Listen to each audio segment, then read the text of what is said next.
Hello दोस्तों, स्वागत है आप सभी का we teach X Y Z में। तो आज हम इस वीडियो में देखते हैं संख्या पद्धति। ठीक है, संख्या पद्धति क्या होता है, संख्याएं कितनी प्रकार की होती हैं। संख्या पद्धति की बात की तो संख्या को लिखने और संख्याओं को नामकरण को व्यवस्था करने की प्रक्रिया की संख्या पद्धति कहा जाता है। ठीक है, संख्या को लिखने तथा संख्या का नामकरण करने की प्रक्रिया की भी संख्या पद्धति कहा जाता है। ठीक है, अगर संख्या पद्धति में हम जीरो से अनंत तक की संख्याओं के बारे में समझते हैं। ठीक है, संख्या पद्धति में जीरो से अनंत तक की संख्याओं के बारे में हम समझते हैं। ठीक है, अगर बात की जाए संख्या पद्धति के वर्गों में विभाजित करने की, तो कुल टोटल 12 भागों में विभाजित किया गया है। ठीक है, संख्या पद्धति को कुल 12 भागों में विभाजित किया है। अगर इसमें फर्स्ट की बात कर दी जाए तो देख सकते हैं संख्या पद्धति 12 कौन कौन सी है। नंबर 1 पे है प्राकृतिक संख्या, जो कि 1 से अनंत तक है। दूसरे पे सम संख्या, जैसे 2, 4, 6, 8, 10, 12 ऐसे हो जाएगा। विषम संख्या हो गया 1, 3, 5, 7, 9। पूर्णांक संख्या हो गया, पूर्णांक संख्या में धनात्मक संख्या, ऋणात्मक संख्या तथा जीरो तीनों होता है। ठीक है, और पूर्ण संख्या और प्राकृतिक संख्या क्या कि जीरो तक जाता है तो यह क्या होता है, पूर्ण संख्या होता है।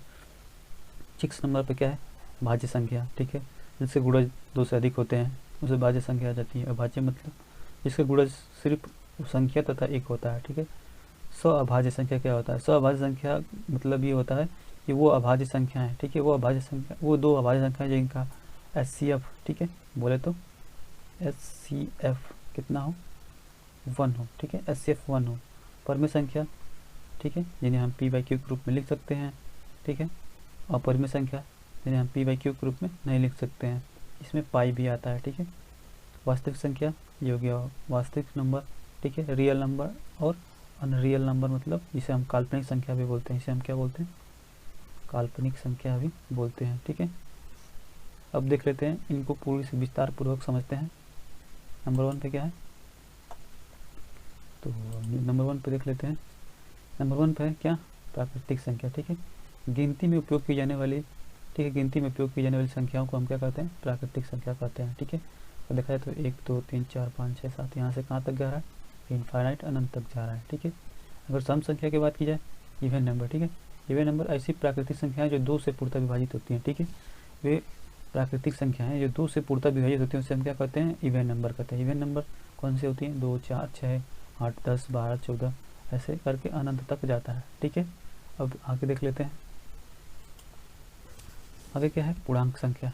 ठीक है, इंटीग्रल। ठीक है, पूर्णांक संख्या की बात की जाए तो धनात्मक संख्या, ठीक है, धनात्मक, ऋणात्मक और शून्य को मिलाकर बनी संख्या को हम क्या कहते हैं, पूर्णांक संख्या कहते हैं। ठीक है, जब कोई हम अक्ष बनाते हैं, ठीक है, जब कोई अक्ष बनाते हैं तो ऐसे रहता है, यहाँ पे 0 रहता है और यहाँ पे क्या होता है कि राइट साइड क्या होता है, ठीक है, यहाँ पे ये लेफ्ट साइड है। ठीक है, यहाँ पे होता है -1, -2, यहाँ पे होता है -3। इधर क्या होता है 1, 2, 3, 4, इधर बढ़ता है।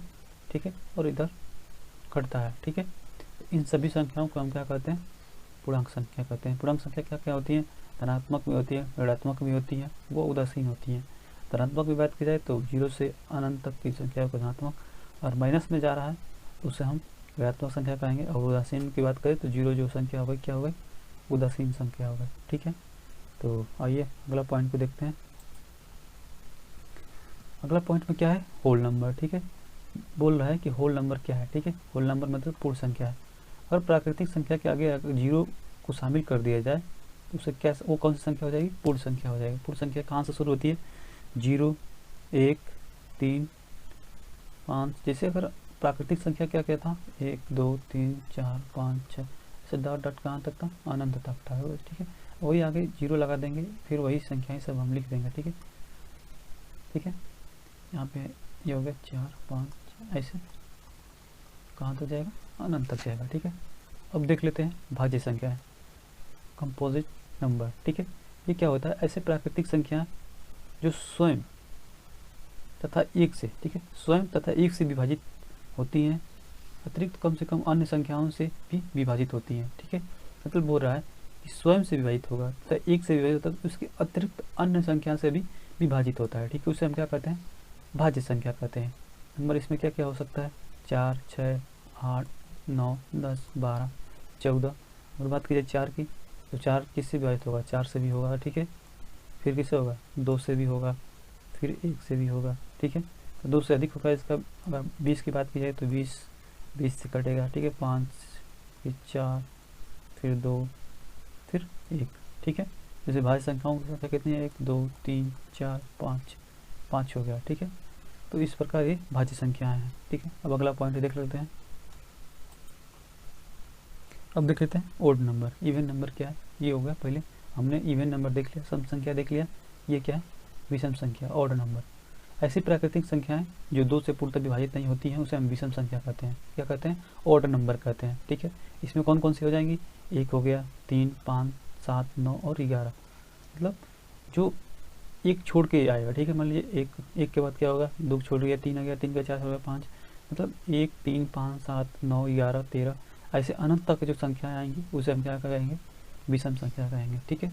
अब देख लेते हैं पूर्णांक संख्या। पूर्णांक संख्या हमने देख लिया है, ठीक है। पूर्णांक संख्या किसे कहते हैं, जिसमें धनात्मक ऋणात्मक और शून्य संख्याओं से मिलकर बनी हुई प्राकृतिक संख्याएं को हम संख्या कहते हैं, पूर्णांक संख्या कहते हैं। जिसमें देख सकते हैं ये धनात्मक, ये ऋणात्मक संख्या है, ये 0 है, ये धनात्मक संख्या है, ठीक है। तो अब आगे देखते हैं। अगला पॉइंट में क्या है, जाति मान। किसी जाति मान क्या होता है, ठीक है। किसी दी गई संख्या में, ठीक है, किसी दी गई संख्या में अंकों का मान, ठीक है, उसका अपना जाति मान होता है, ठीक है। चाहे वह किसी भी स्थान पर क्यों ना हो, ठीक है। मतलब मान लीजिए कोई ये यहाँ पे कोई संख्या दिया गया है, ठीक है।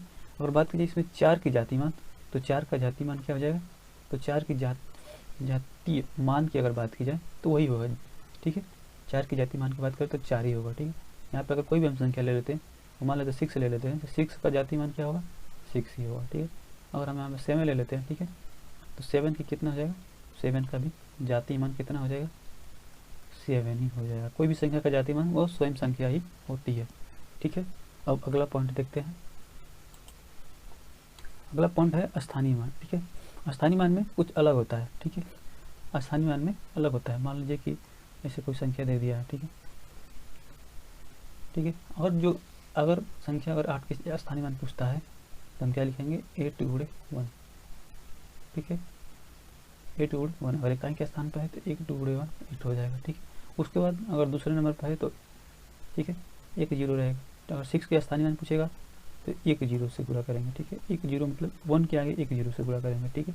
कितना हो जाएगा, 60 हो जाएगा। 60 मतलब 60। अब बात कीजिए 2 के स्थानीय मान, ठीक है। 2 के स्थानीय मान तो इसके बाद यहाँ से जोड़ेंगे 1 2, ठीक है। मतलब यहाँ पे 2 हुआ, 1 2 3, यहाँ पे 2 × 3, 3 0 से गुणा करेंगे तो कितना हो जाएगा, 2000 हो जाएगा। ये हो गया स्थानीय मान निकालने का तरीका, ठीक है। तो आइए देखते हैं। अब देख लेते हैं इकाई पर आधारित महत्वपूर्ण बिंदु, ठीक है। अब देख लेते हैं इकाई पे आधारित, इकाई पे अंक पर आधारित इम्पोर्टेंट बिंदु क्या है। अगर बात कीजिए 0 1 और 5 और 6, ठीक है। अगर हम इकाई के स्थान पे हैं, इसका अगर हम कितना हो भी संख्याओं का अगर तीनों चारों संख्याओं का अगर कितना हो भी हम वर्ग घन करें, ठीक है, कितना हो भी वर्ग घन या कितना हो भी हम इसका नंबर करें, ठीक है, घात पर कितना हो भी हम इसका नंबर करते हैं, ठीक है। उसका इकाई स्थान पर क्या होगा, वही संख्याएं होंगी, 0 1 5 और 6 यही संख्याएं होंगी, ठीक है। अगर बात की जाए 2 3 4 7 8 और 6, तो इनका क्या होता है कि अगर इनके घातों में हम क्या करते हैं कि 4 से विभाजित करते हैं, ठीक है, 4 से भाग देते हैं। शेषफल में क्या होता है, जो इसका शेषफल होता है, शेषफल अगर 2, ठीक है, 1 2 हुआ, 3 आता है तो हम क्या करते हैं कि वर्ग इतनी बार वर्ग कर लेते हैं, ठीक है। लेकिन अगर 0 आता है, भाग पूरी चले जाता है, ठीक है, उसका हम घात क्या मान लेंगे, 4, ठीक है, क्या मानेंगे 4, ठीक है। यहाँ पे देख सकते हैं, यहाँ पे लिखा हुआ है शेषफल के रूप में अगर 1 2 3 और 4 प्राप्त होगा तो पूर्णतः विभाजित होने पर शून्य, अगर पूर्णतः विभाजित होने पर शून्य प्राप्त होगा। यदि शेषफल शून्य प्राप्त होता है तो घात को हम क्या कर देंगे, 4 की लंबाई लाई जाएगी, ठीक है। मान लीजिए कि अगर 2 पे घात हम कहें कि 120 है, ठीक, 120 है, अगर हम इसमें 4 से भाग दे रहे हैं, अगर ऐसा इकाई का अंक पूछा जाए तो क्या होगा, ठीक है। लेकिन 4 से घात में भाग देंगे तो पूरी कट जाएगा। इसका मतलब 2 पे घात हम 0 का, अगर ऐसे हम 0 लिख रहे हैं, घात 0 बार में मतलब पूरा कट जा रहा है, शेषफल 0 आ रहा है, इसका मतलब 2 पे पावर हम क्या लिखेंगे, 4 लिखेंगे, जिसका मतलब 16 हो जाएगा, जिसका इकाई का अंश क्या हो जाएगा, 16 हो जाएगा, ठीक है। इकाई का क्या हो जाएगा, 16 हो जाएगा, ठीक है। अगर 1 या 3 या 2 का था तो उतनी बार हम उसको गुणा कर लेते हैं, ठीक है, उतनी बार हम उसको गुणा कर लेते हैं, ठीक है। ठीक है। जब हम भाग देते हैं, ठीक है, तो इसको बोलते हैं भाजक, ठीक है। यहाँ पे होता है भाज्य, यहाँ पे होता है भागफल, नीचे क्या होता है शेष, यहाँ पे होता है शेष, ठीक है।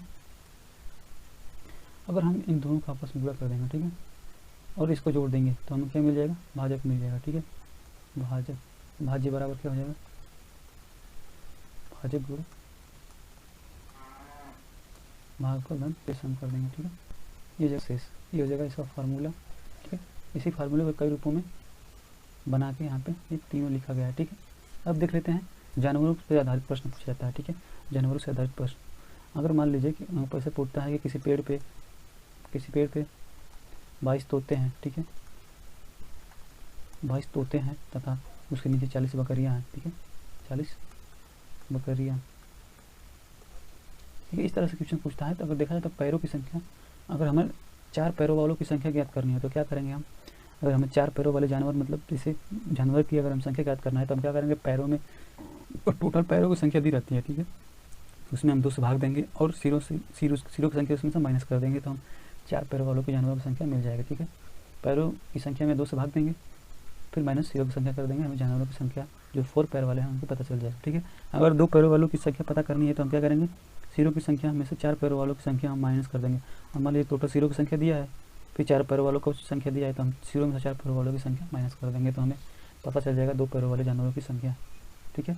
अब देख लेते हैं अगला पॉइंट। अगला पॉइंट में दिया है कि संख्या से आधारित, ठीक है। मतलब बात की जाए n प्राकृतिक संख्याओं का योग, ठीक है, n प्राकृतिक योग की बात की जाए तो क्या सूत्र होता है, n कोष्टक में n+1/2 होता है, ठीक है, ये होता है सूत्र। लेकिन अगर संख्या पता नहीं रहता है, ठीक है, संख्या नहीं पता रहे तो हम क्या करते हैं, संख्या नहीं पता रहता है, मान लीजिए कि यहाँ पे दे दिया 1 2 3 4 डॉट 80 तक पूछा है, ठीक है। ऐसे तो हमें पता है कि 80 तक 80 संख्या होगी, लेकिन हम संख्याएं पता करने के लिए क्या करेंगे, तो इस सूत्र का फार्मूला, इस सूत्र का हम यूज करेंगे, ठीक है। यहाँ पे क्या हो जाएगा, n बराबर क्या हो जाएगा, अंतिम संख्या कितनी है 80-1, ठीक है, ठीक है। बोला वर्ग अंतराल, वर्ग मतलब कितने का अंतराल हो रहा है, 1 यहाँ पे हो रहा है, 1 हर जगह 1 ही मिल रहा है, तो यहाँ बटन में 1 + 1 कर देंगे, ठीक है। यहाँ पे कितना हो जाएगा 79 + 1, तो टोटल कितना हो जाएगा, 80 संख्या हो जाएगा, 80 संख्या हो जाएगा, ठीक है। 80 संख्या होगा तब प्राकृतिक संख्याओं का योग ज्ञात करने के लिए इस सूत्र का यूज कर देंगे। इसका सूत्र, योग का सूत्र क्या होगा, इसका हो रहा है कि प्रथम संख्या, पहली संख्या वो अंतिम संख्या, पहली संख्या क्या है 1 प्लस अंतिम संख्या कितनी है 80, इनको हम जोड़ के 2 से भाग दे देंगे, ठीक है, इंटू टोटल कितनी संख्या है 80 है। यहाँ से हम क्या करेंगे, कटा देंगे, कितना देगा 40, दे जाएगा 81, ठीक है, 81 गुणे 40, तो हम इनका गुणा कर देंगे तो कितना हो जाएगा 0 4 × 4 8 × 4 32, ये हो जाएगा इसका आंसर, ठीक है।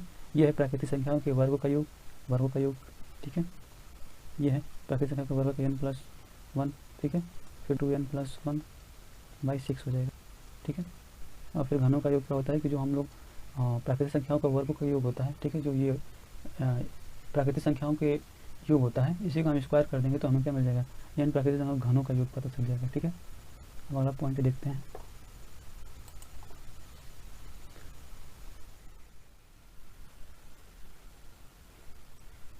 वास्तविक संख्या, ठीक है, वास्तविक रियल नंबर, परिमित तथा अपरिमित संख्याओं को सम्मिलित रूप से क्या कहते हैं, वास्तविक संख्या कहते हैं, ठीक है, वास्तविक संख्या कहते हैं, ठीक है। परिमित तथा अपरिमित संख्याओं को वास्तविक रूप से क्या कहते हैं, वास्तविक संख्या उसे हम कहते हैं रियल नंबर कहते हैं। अनरियल नंबर क्या होता है, अनरियल नंबर यह एक काल्पनिक संख्या होती है, ठीक है। अनरियल नंबर की बात की जाए तो यह काल्पनिक संख्या होती है जिसका कोई वास्तविक या वास्तविक नहीं होता है, ठीक है, कोई इसका वास्तविक नहीं होता है, इसे हम काल्पनिक संख्या भी कहते हैं, ठीक है, क्या कहते हैं, काल्पनिक संख्या भी कहते हैं। जैसे कड़ी में -4 हो गया, फिर कड़ी में 6 हो गया, कड़ी में 12 हो गया, कड़ी में 17 हो गया, 117 हो गया, ठीक है। अगर बात की जाए 4 की, तो कड़ी में 4 जो दिया है, जिसको हम कह सकते हैं काल्पनिक रूपों में लिखा है, तो यहाँ पे 4 या माइनस नहीं रहेगा, यहाँ पे हो जाएगा कड़ी में -1, तो कड़ी में -1 का यहाँ पे हम इंटू का चिन्ह दे देंगे। कड़ी में -1 का मतलब आई होता है, ठीक है।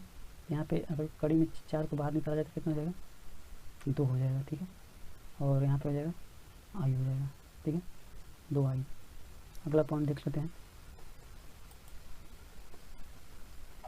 अब देख लेते हैं वास्तविक संख्या जिन्हें पी बाई क्यू के रूप में लिखते हैं हम परमित संख्या कहते हैं। ठीक है, पी बाई क्यू के रूप में लिखा जा सकता है, उसे हम परमित संख्या कहते हैं। क्यू का हर जो जीरो नहीं हो सकता, जीरो नहीं होना चाहिए। ठीक है, और परमित संख्या जिन्हें हम पी बाई क्यू के रूप में नहीं लिख सकते हैं, ये कड़ी के अंदर लिखा जाता है। ठीक है, ये कड़ी के अंदर लिखा जाता है। कड़ी 17 हो गया, कड़ी 13 हो गया, 123 आदि संख्याएं हो गई। ठीक है, अगला पॉइंट में क्या है, प्राइम नंबर। ऐसी प्राकृतिक संख्या जिनका स्वयं और एक के अलावा संख्याएं जो एक व स्वयं के अलावा किसी अन्य से विभाजित नहीं होती, इसे हम प्राइम नंबर कहते हैं। ठीक है, एक व स्वयं के अलावा किसी अन्य से विभाजित नहीं होती हैं। ठीक है, उसे हम प्राइम नंबर कहते हैं। वो प्राइम नंबर स्वअभाज्य संख्या किसे कहते हैं, कम से कम दो अभाज्य संख्याओं का ऐसा समूह जिनका एचसीएफ 1 होता है, इन्हें हम स्वअभाज्य संख्या कहते हैं। जैसे 5 और 7 हो गया, अगर इसका हम एचसीएफ निकालें 1 होगा। ठीक है, उसी तरह 2 और 3 की बात किया तो इसका भी एचसीएफ कितना होगा, 1 होगा। तो ऐसी दो अभाज्य संख्याओं का ऐसा समूह जिनका एचसीएफ 1 हो, उन्हें हम कोप्राइम स्वअभाज्य संख्या कहते हैं। ठीक है, आई होप ये वीडियो आप लोग को अच्छा लगा। वीडियो अच्छा लगा तो लाइक करें, चैनल पर नया है तो सब्सक्राइब करें। धन्यवाद।